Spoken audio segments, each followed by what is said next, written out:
let's talk about how technology impacts your freight forwarding business right now.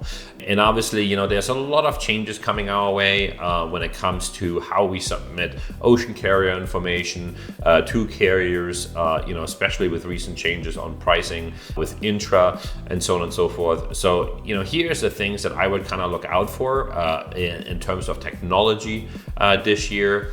I think number one is I would double check really what kind of carrier integrations are required, and as well as what kind of integrations are required for trucking company and drayage companies.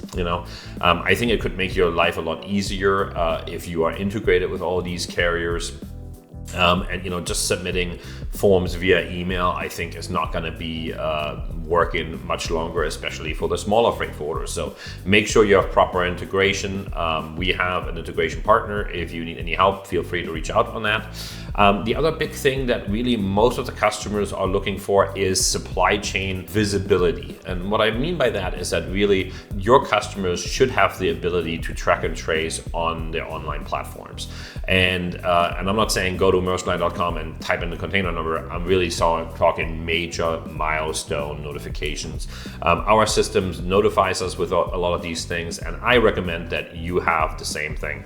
The third big part that we do on the technology side, which I think is very important, that any irregular activity in terms of routing would be notified, and the customer will be notified on that. That was extremely helpful for us when all these routing changes were happening, and helped us a lot to be able to stay ahead of the curve, to be able to negotiate a lot of these things or not negotiate, but rather communicate a lot of these things to the customer. And I think that's a really, really big aspect where technology can actually help you.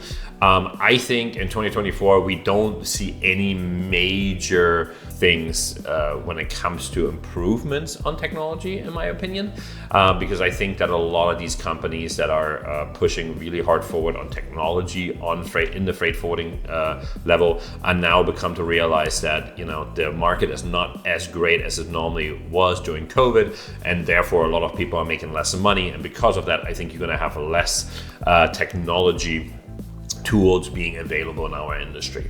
So that's really the major key points or takeaways here. So if you have any questions or if you want to feel free to reach out, you know how to reach me. Thank you so much.